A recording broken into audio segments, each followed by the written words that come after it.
do it, he's got a couple of different ways he could do it. He could one rail the one ball between the 5 and 9 and just have it go 2 rails down behind the 10 ball and the cue ball back down about where it is now. That's one possibility.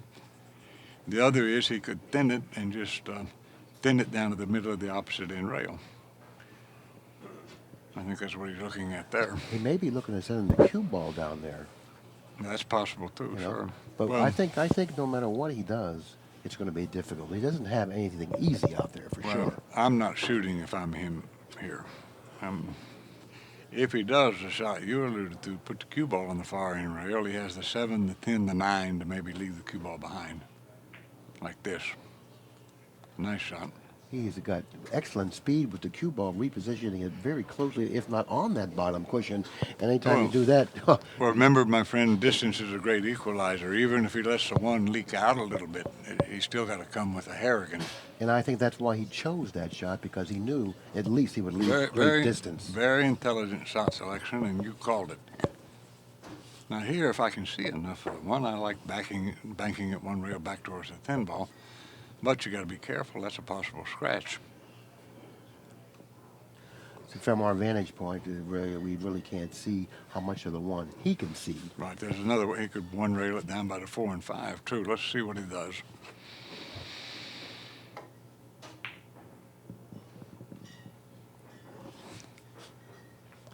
He actually played the shot.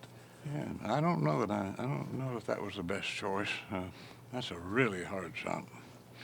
Now, position on the 2 will pretty much answer, the story on this particular rack. If he gets a nice angle on the 2, the drop for the 3, the rest of the rack should play quite simple. What do you do? You just try to get in the middle of the table, pretty much. Yeah, middle of the table here. Like this. Yeah. Now, this is the shot here. He's got himself a nice angle. Well, he's looking to go underneath below the 7, exactly. Now, this shot, you have to lengthen it out. You have to get it. He lengthens it out by using medium speed, no harder than that, with low left English, like Billy suggested. He doesn't want to end up behind the 10 here. No, he's fine. Nicely struck ball once again. The 4 goes in the side. He's got very nice control of his stroke. He knows exactly where that cue ball's going.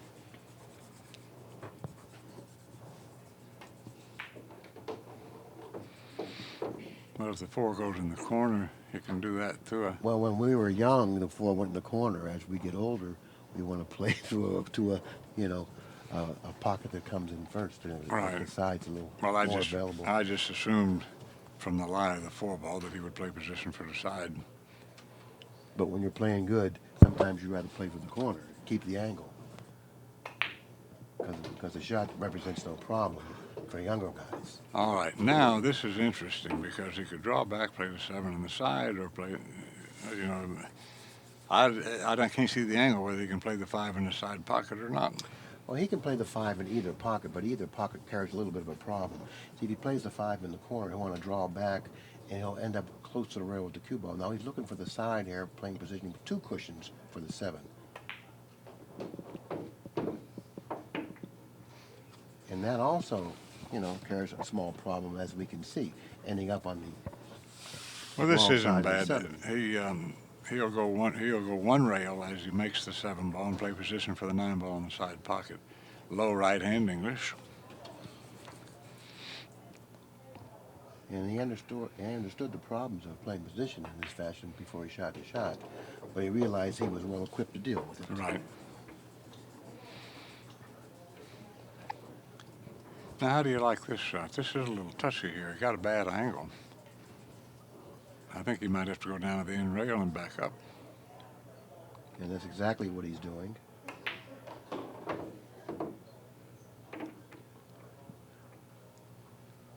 That's not really where he wanted to be, but I think he'll handle it, but never let, that's really not. Well, it's not you and me shooting it. We'll miss one of these once in a while.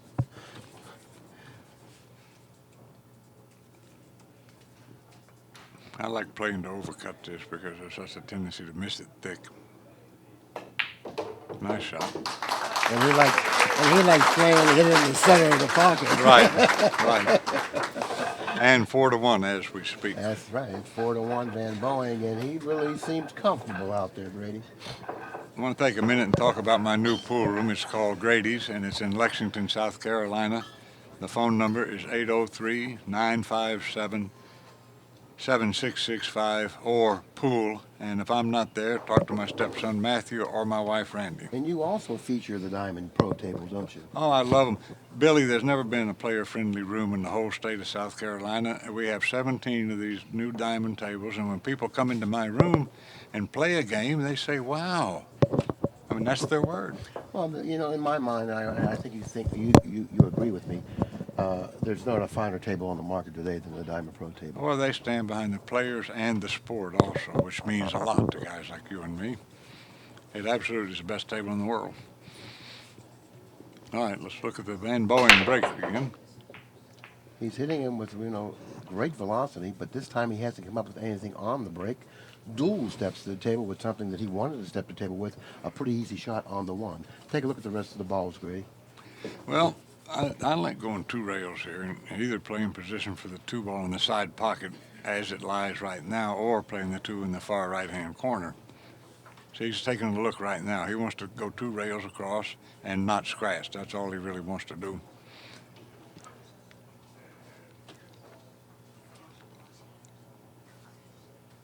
This doesn't lay right to follow the cue ball.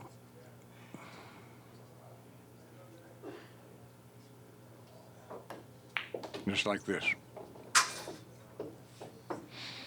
A little bit of a tester after you've been sitting in your chair for 3 recs. Yes, isn't that the truth? But not for Corey DEUEL. I mean, for him,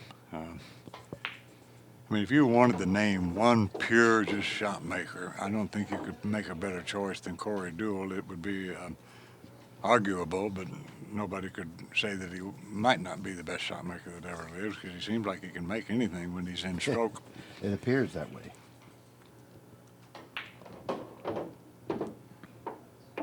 No, that was nicely struck. He's on the correct side of the 4 ball. Right, he'll want to get straight in on this 5 ball. Yes, the 5 to the 6 may present somewhat of a problem if he's not careful with the positioning of the cue ball here. Well, he's going to have to play for the short pocket here, isn't he? Unless he has the angle to go two cushions, but we'll find out. I think he may have that option, which he did. I really love the way he controls the cue ball. Not that Van Boeing is doing that bad of a job, which he isn't. Be careful with this on new cloth. Sometimes it'll lengthen out and give you more angle than you want, like this. And that's what that did. He'll go 2 rails here underneath the 9 ball and play position for the 8 in the side, I believe. No, he didn't. I don't know if he made that. Oh, that was a good shot. He took advantage of the newness of the table, Right, of the sure. cloth, and got the slide that he needed with that particular hit.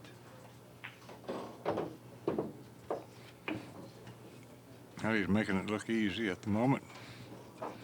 This is rack number 6. He trails in the match 1 game to 4. And he's looking to cut into that lead.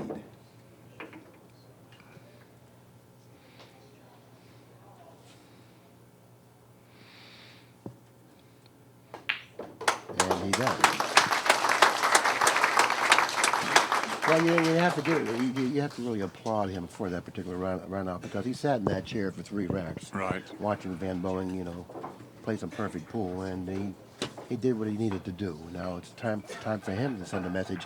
But once again, he must break the balls better than what he's been breaking them. I'm going to make a note here. 4. Now see, the 2-3 have to go in the corner, but he put the 4-7 and the 8-9. What Grady is doing now is he's charting down how the balls are positioned when you rack them. He feels that there's a certain way by racking the balls that you can control them, which will then simplify your runouts. But once again, he has to break the balls harder than what he's been breaking them. Because he sees what Van Boeing is doing, and he can't get away with his softer break.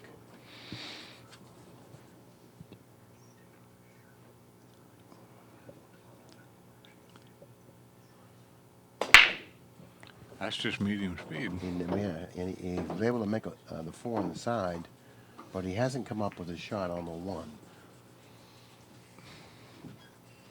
Okay. There's different ways you can play this. The safety I like is, if I see it correctly. Well, I don't know. I started to say he could thin the 1 ball, cutting it through his right and going down behind the 3 and thin. That'd be difficult to do. Very difficult, Yeah, right? he's hitting too much of the 1. I think what he can do here is elevate, send the 1 behind the 3, and try to control the cue ball behind the 7 by elevating. Right, that would be his other choice.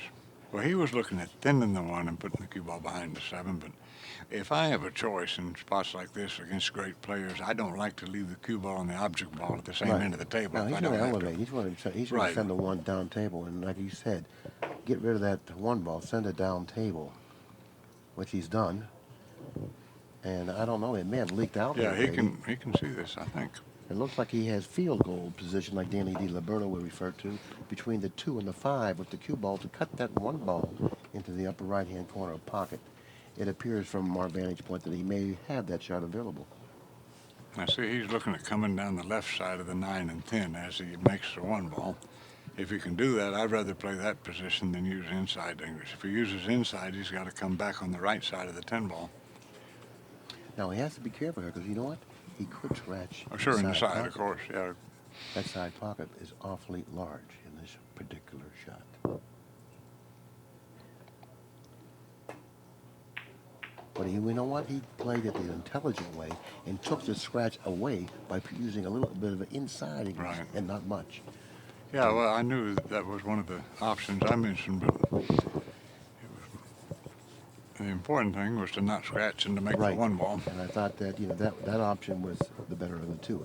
Obviously, after we saw the shot being executed, it was the better of the 2. He didn't come up with a great shot on the 2, but had some sort of a shot, so therefore he's happy with it. No jump cues is part of the rules set up for this great match. I'm sure they're allowed to jump with their regular playing cue. He's aiming at it. I don't know. I don't know if it passes the 9 or not. If not, he may put the cue ball behind the 5 like this. Good shot. Yes, it was a good shot, and a good call there. Now, dual tips in the table.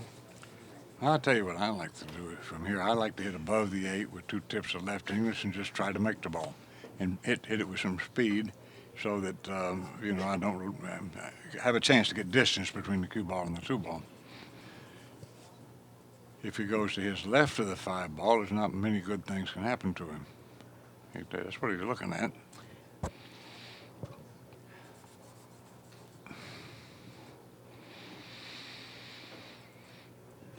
Well, he could reposition the cue ball behind the 3 by hitting it, by kicking at it this way. Sure. But Well, you can actually go to make this if you want to and hit it a hair thick if you don't. And like you said, you have a chance to get it safe. but he has hit it with a soft speed here.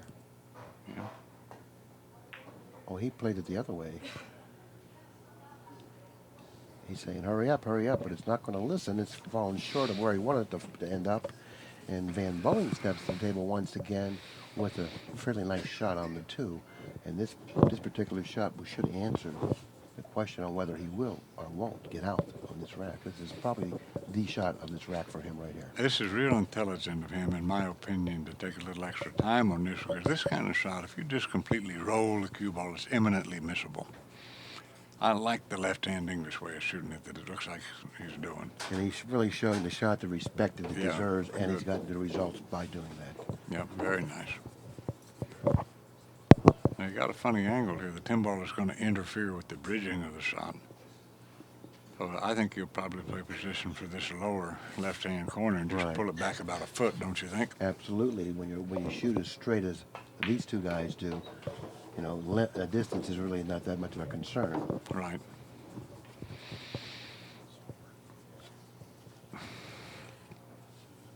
He may have an angle where he can float the cue ball over to the side rail and back out a foot or so. or he can just do this, kind of stun or kill the cue Yeah, ball. you know when you don't use the rail, when you have the option to use the rail, you know when you don't use the rail, you know you're hitting balls well because you're hitting the ball Right. full or thick, and you know you have the confidence to do that Sure. and use your stroke to pocket the ball. Now here's a place where it's individual preference. There is no real wrong way to play it for a top 9 ball player.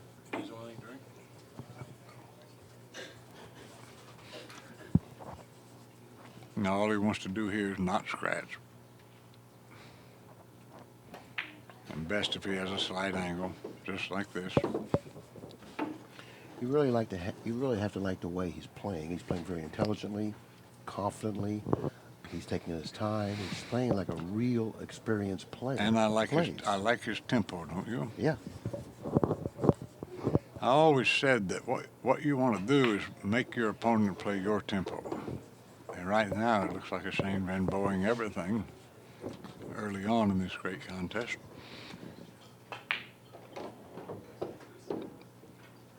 Right now, momentum is on his side, but once again, momentum is not going to stay on his side. It's going to change many times in this match. And the player that takes advantage of the momentum when he has it will be the one that will win this match. Van Boeing looks like to me that he's taking advantage of it very, very well. And the score is 5-2 at the moment. And how do you take advantage of the momentum? By not doing anything that would cause you to stop it. You know, by being careless, or by playing an ill-advised shot. You know, you have to have good table management, and you have to really take your time, like Ray said, and treat certain shots with a lot of respect. And that's exactly what he's doing. He's got great table presence, and he certainly has the table presence of a player much older than 24 years old. What Billy's talking about, ladies and gentlemen, is almost like course management on the golf course. It's very well stated, like a Tiger Woods. Even when he was in his early 20s, as Shane is now, he had great course management. This is rack number 8. It's 5-2. Van Boeing. 2 ball looks like no, and he didn't pocket that. And he hasn't left Corey an offensive shot here. Well, the shot I like here is to put the cue ball behind the 8 and 9. I don't think he has the ability to do it because it's too close to the 1. I don't think he can hit that end of it. He may have to go behind the 10 here. No, you bank the 1 towards the 7. Oh, he went for the ball a little bit. Well, he did have a bank then available. Well, he didn't have a full pocket, I don't think. And had he made it, did he have the billiard on the 6? Yeah, he sure did. Yeah, the 6 he could have made.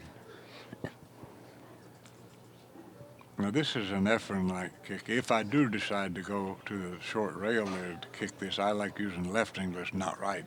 Kills the cue ball more nicely.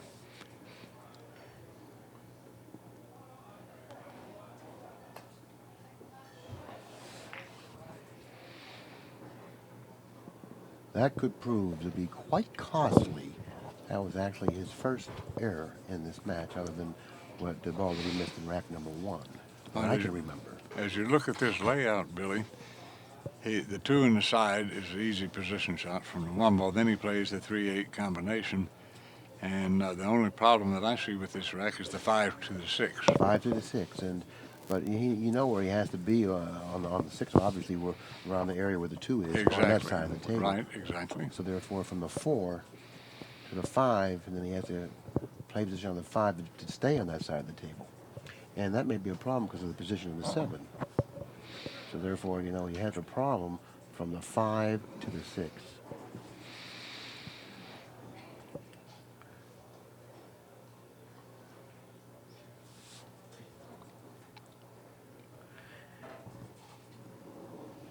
He would like to play position for the 4 on the side and then drop down table and get rather straight on the 5 with the little angles cutting it to the right, which will keep the cue ball on that side of the table where it needs to be.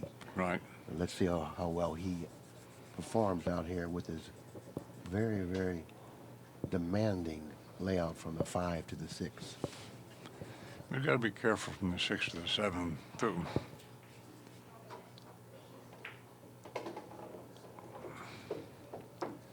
This is fine.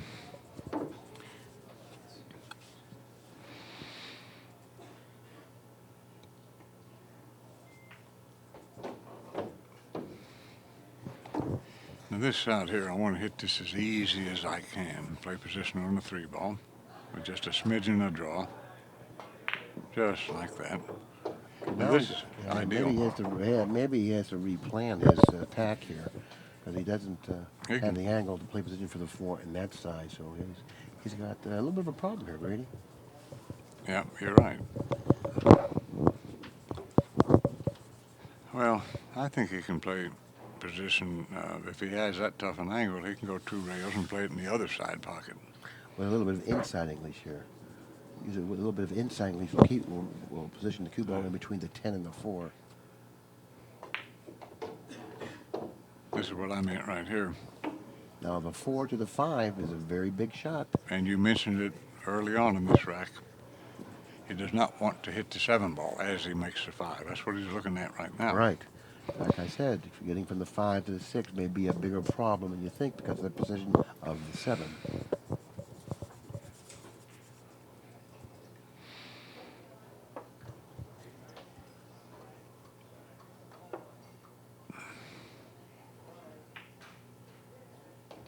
Well, he's going to use a lot of inside English on this shot. Now, this shot doesn't play as simple as it appears, especially on a new cloth. Well, he used the 7, which was a very intelligent way of hitting it. Yes, it was. Once he ended up like he did on the 4 ball, that was his really only intelligent choice. Now he used right English here, come out 2 rails to get a little angle on the 7 ball. Just like this. Well, it looks like he's almost home here, Ray. This rack was a very difficult rack to negotiate. You know, he did extremely well with what he had.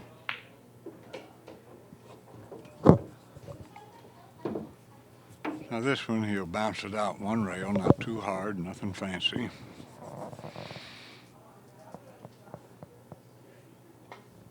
No, you didn't have to do that. I thought he had a little more angle in that. All right, just like this, Corey DEUEL is going to trail 3 games to 5.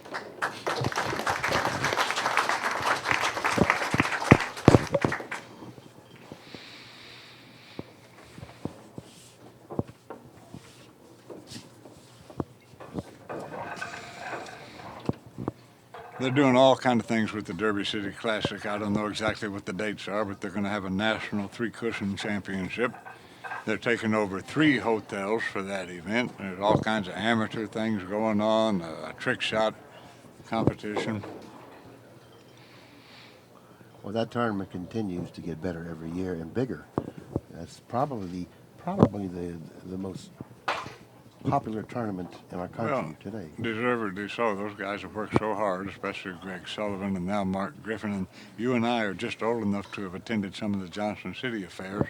And this Derby City dwarfs Johnson City. Oh, yes.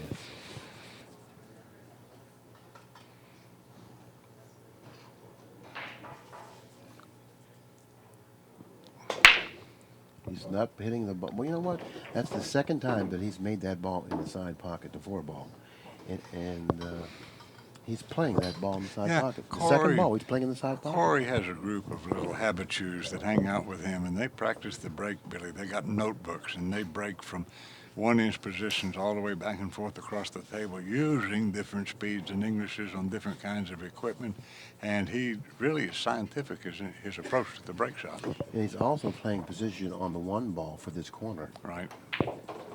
Well, I've said in recent years that everything else being equal, if you can play position on the lowest numbered ball, you're going to beat your opponent if he doesn't know how to do that. So we have one guy who breaks with force and controls the cue ball off the break in Shane Van Boeing, and we have the other player in Corey DEUEL who's playing a lot of softer break and trying to control the 1 ball, and he's playing a rather, you know, unobvious ball into a pocket. Right. He's playing the 2nd ball behind the 1 into the side pocket. Not the 1, the ball behind the 1. Let's watch that with some interest. Notice how cleverly he handled that 4-5 situation, or 3-5.